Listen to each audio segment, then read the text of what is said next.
people on the internet. I'm Crosby. Probably gonna go by Crosby Sucks. I'm gonna do this little informal intro because I don't really have an intro idea. But a couple of things to get to know about me is I love Diet Coke, so you're probably always gonna see me with a Diet Coke. I like watching really weird movies and talking about them. I love music and collecting vinyls, and I'm playing my classical era vinyl right now actually as a nice little background music. And I write Google Docs for absolutely no reason about anything that I'm interested in at the time being. And I thought today that we could read the Google Doc that I wrote about the movie Barbarian. If you know me, you know that I absolutely hated this movie. And this is a 6-page document listing why I disliked it, so I just thought I would share that with the world because I thought it could be interesting. And I don't have the nicest setup. I'm literally filming this on an iPad. My lighting is fairy lights that I bought for my 16th birthday that you could see in the reflection of my mirror. You can see some of my Pop Funkos and books in the background, the mess that I tried taping up that fell, you know, etc, etc. There's a lot more stuff on the parts of the wall you can't see, and maybe one day I'll do like a tour of all the stuff that I have in this little shed. But without further ado, let's get into it. If you're like me in the sense that you love odd horror movies, you probably heard the name Barbarian come up as a movie suggestion. On TikTok, it was receiving great reviews, so of course, I watched it. From the start, it was one of the worst horror movies I have ever watched. It just happened to have a good budget. Here is the fun little fair warning that this contains spoilers, and all of this is just my personal opinion. If you like the movie, that's great. I'm not telling you you can't enjoy it. I just deeply hated it so much, and I don't know why. And I'm also really sorry if the director ever sees this. I don't know why I hated your movie so much. Nothing against you. I don't know. It just struck a nerve. And also content warning because I'm going to be talking about some things in the movie that happen that have to deal with murder, essay, etc. So if those are like sensitive topics for you, maybe this isn't the video to watch. But hope you enjoy. We start our movie staring at the house our main protagonist, Tess, is renting as an Airbnb. It's storming and she is being bombarded by calls from Marcus. He's some unimportant boyfriend we don't really learn much about.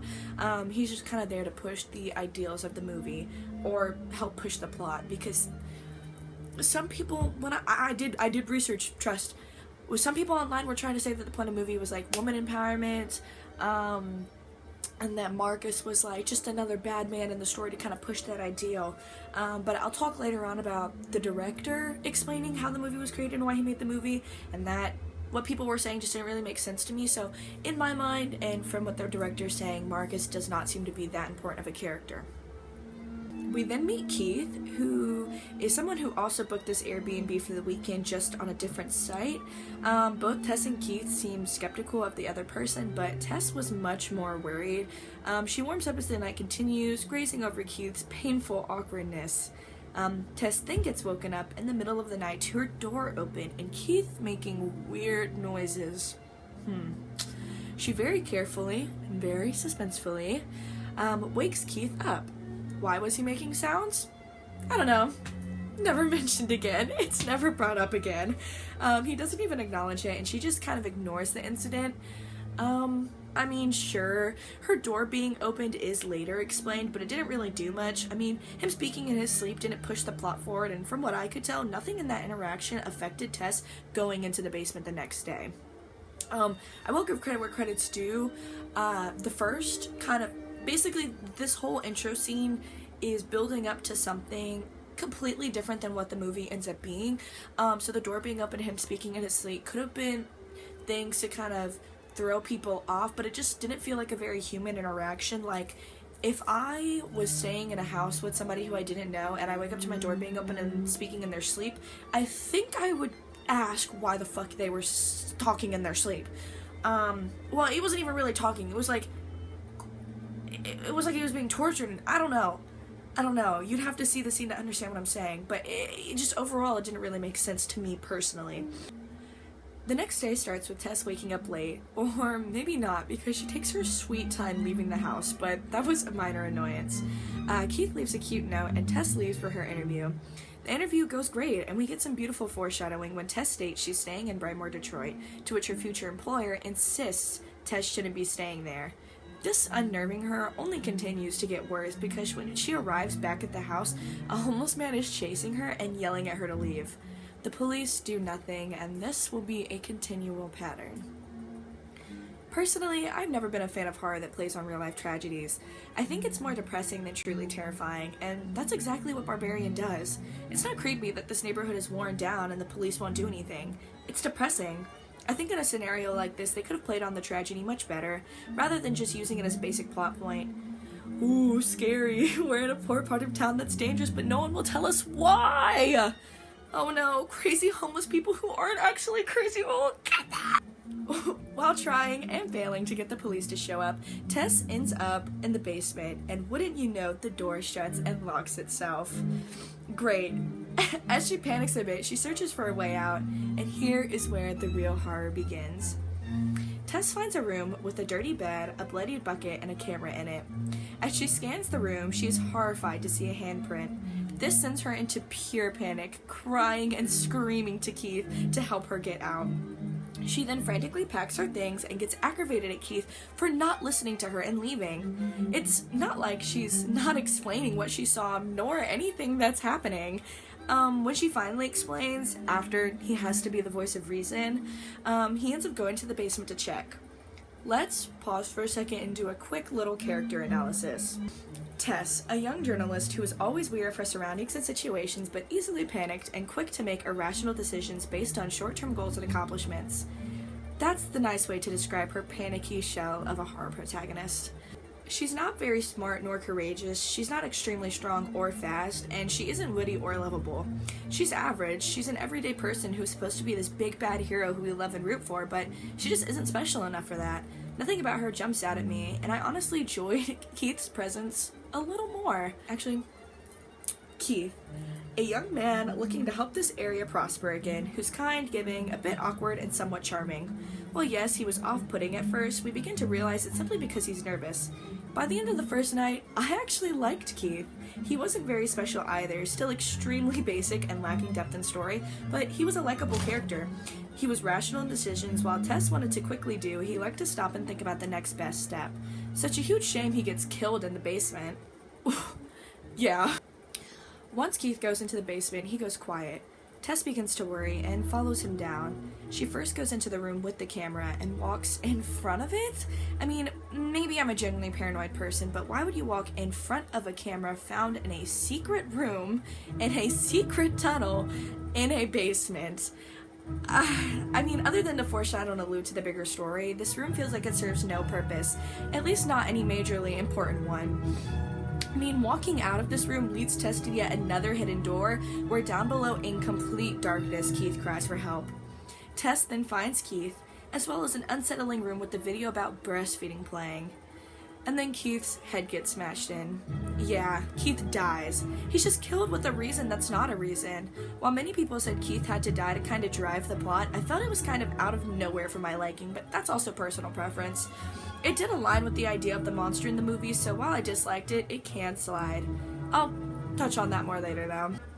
We then jump cut to a couple days later where we meet AJ. From the get-go, he is the most dislikable character on Earth, and what a surprise is that. We now have a sympathetic lead, Tess, a likable but suspicious guy who dies, Keith, and now the dickhead, AJ. I honestly don't want to waste too much of my time on his scenes. They don't provide much other than further establishing why we should hate him.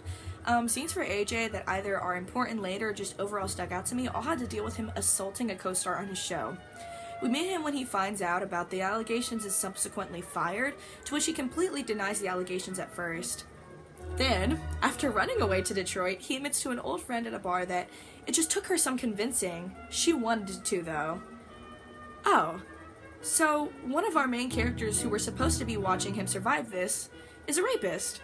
And he's a self-destructive one at that, because the final scene that stood out to me is when he drunkenly calls the co-star he raped, even when advised multiple times not to. I mean, he's just an insufferable, unlikable character in my eyes, and it was dreadful having to watch any scenes with him. Even outside of the allegations, he was still just annoying overall. I also want to note that when he first shows up to the Airbnb and he notices Tess and Keith's stuff is still there, He calls the owner, and she just has such an attitude, which really made me giggle, because how unrealistic is it that when you call a host and you're like, yeah, I think someone's here, they just roll their eyes and they're like, yeah, nah, you're just tripping, and hang up? Like, that's so goofy to me, but maybe that's just realistic, and I'm weird. Anyways, AJ ends up finding the hidden tunnels in the basement, and while getting chased by Mother, our grotesque, freakishly tall, naked monster, he falls into a deeper section and finds Tess. This is fantastic! Except no, it's not, because both characters are so incompetent that when Tess is poorly and dramatically explaining how to survive the Mother, AJ just doesn't listen and is dragged off because of it.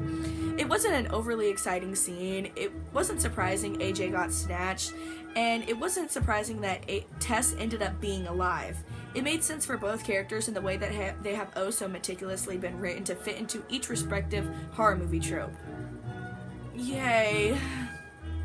We then see a flashback to a man named Frank who abducted women in the 80s. I don't remember specifically seeing him assaulting the women in the first room with the camera, but another source cited that being the purpose of the hidden room. I will admit I did look away at times due to being queasy, so I could have easily missed that scene, but nevertheless, it was a useless room because of the vast length/depths of the tunnels. I mean, why have a recording room at the top when you could just record in the individual rooms that you're holding the people in? Once again, a story aspect that even when explained and given a purpose, it still just feels useless. As Mother now forces AJ to breastfeed from, you guessed it, her... yeah. Tess takes the opportunity to get away, in which Mother chases after her, which gives AJ a chance to also get away. Except, while Tess gets out, AJ only goes deeper, discovering Frank. Frank seems to be a much older victim at first, but as AJ... very annoyingly, digs through the room, he discovers takes of Frank's victims, and while AJ watches on, Frank pulls out a revolver and kills himself. Jeez. Okay. I mean, yay, he's dead, but also, how did he survive for so long? Does Mother take care of him? Why did he kill himself now? Haven't other people seen him and died anyways? Maybe I'm looking for too much story, but with the lack thereof in the story, it feels like I'm grasping for any idea of entertainment and cohesivity. I will admit, when I wrote that complaint, I hadn't picked up on the line AJ says directly to Frank, where he mentions getting the cops to SWAT this place and save both of them. It gives a little more purpose to him killing himself, but it felt distasteful and like a mid-excuse to give AJ a revolver that will barely come in handy later. We then jump cut and see Tess argue with the homeless man who chased her before she got trapped about saving AJ, to which the homeless man gives her rules to follow. She won't follow them.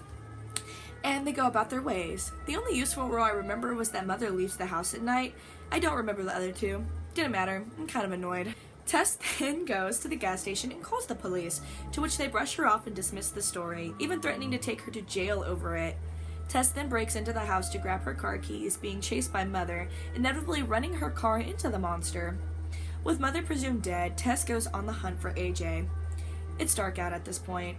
This next segment is about arguably the worst scene in the entire movie, a close second being at the end scene. This scene builds such terrible suspense, the only reaction should be anger. We get weird shots of AJ with a fisheye sort of lens. It cuts between him and Tess searching the tunnel slowly. We then get a first-person shot from AJ's perspective that looks straight out of a cheap video game. And then we jump to Tess, and she gets shot.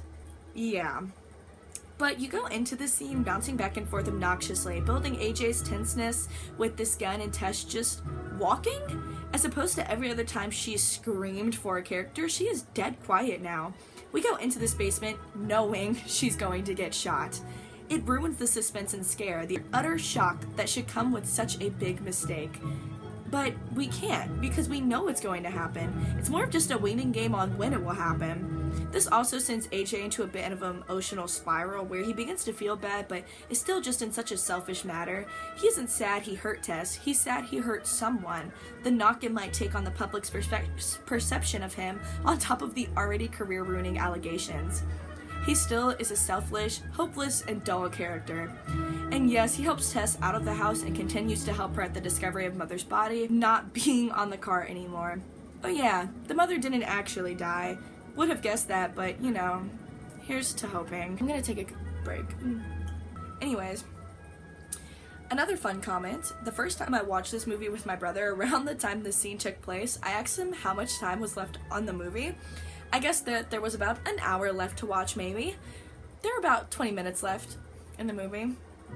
20 minutes to wrap all of this up. Beautiful. AJ and Tess now seek shelter with the homeless man, who begins to explain what exactly the mother is. She is, of course, a product of incest due to Frank putting out and then putting in what he's putting out, and that's just continuing on. Except, I don't feel like with the very short amount of time in between when the movie takes place and the flashbacks, anyone could become that grotesque due to incest. I mean, honestly, chemicals or radiation would have made much more sense to me, and it wouldn't have been such a gross plot line. And then, right when the homeless man was saying Mother doesn't come to his little house, she shows up, killing him mid-sentence at that. Let me just talk about how corny that is, how utterly disrespectful you have to be to kill the poor man mid-sentence. It's deplorable, and it made me cringe so hard at just how terrible of a scene it was. It enraged me so much I couldn't properly write anything for it, nor could I really sum it up in other than just, I don't like that. I also want to note this scene also has AJ going from sobbing about being a bad person to running without even attempting to help Tess out of that situation. The Tess that is still suffering from a gunshot wound. Top 3 worst scenes in the movie, if you couldn't tell. Mother then chases Tess and AJ up a water tower, and this is where the movie really and truly falls apart. All other mistakes are admissible because they are written decently enough to where the average viewer could enjoy it, but this kind of ending, there's no excuse for how terrible it really was when you think about it. AJ and Tess realize their fate as they foolishly climbed a tower to get away instead of just continuing to run, and AJ makes the grand decision of sacrificing Tess. Worst scene in the movie number 2. The shot of Tess falling is so poorly done it's laughable. The proportions feel off, the speeds are very different, and she isn't really even falling. It's so silly.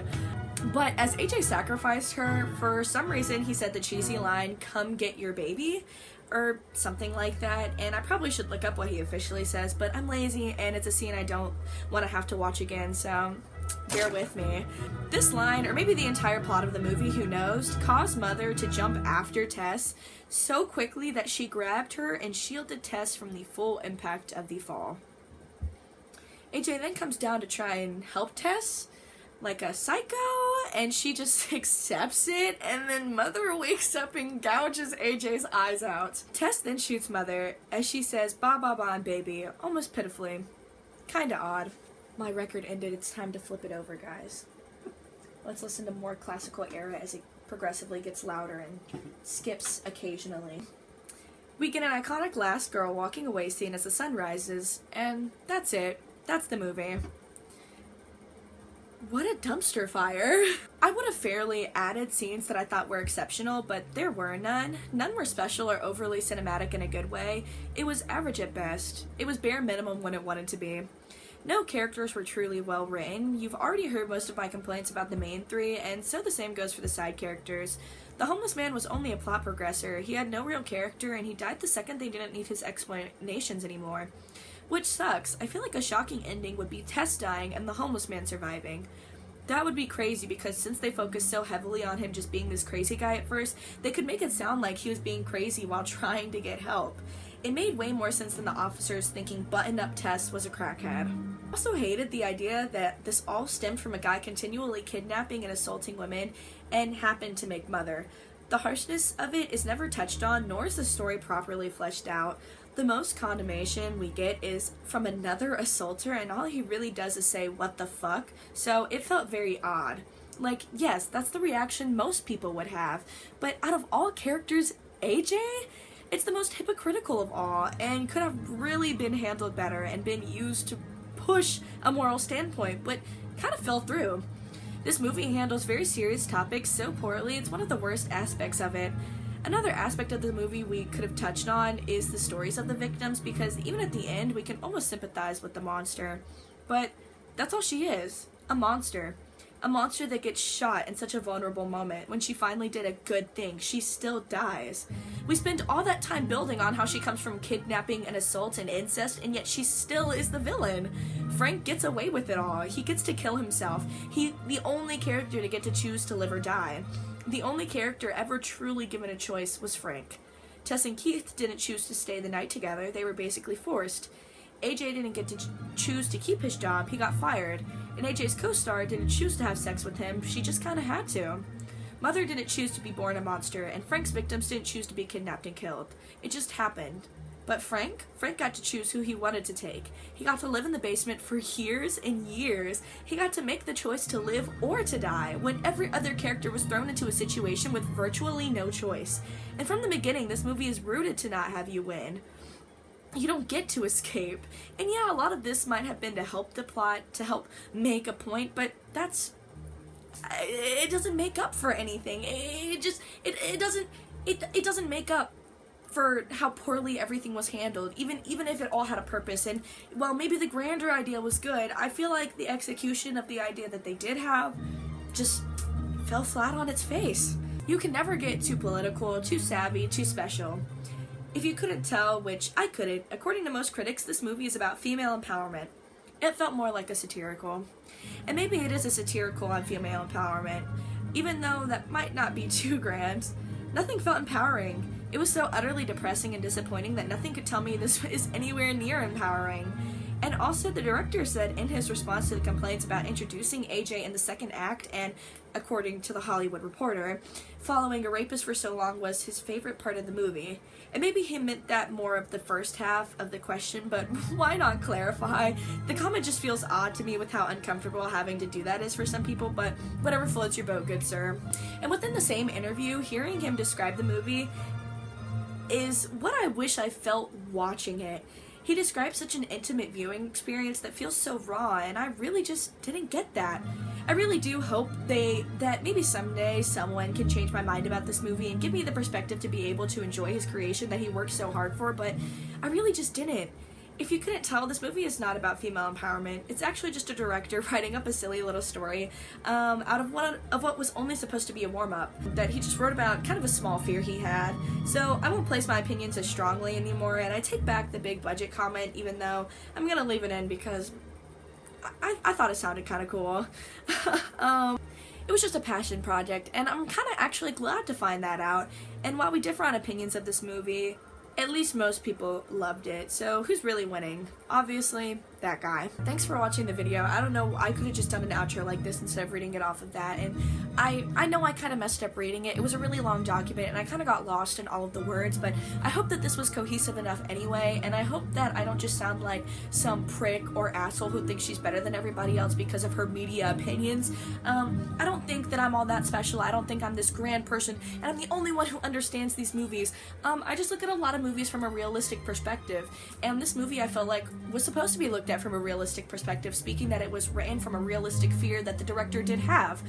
So that's why I looked at it and critiqued it as harshly as I did. I also I just brewed such a hatred for it inside of me that I just really had to. So thanks for watching, and I'll see you guys next time if there is a next time.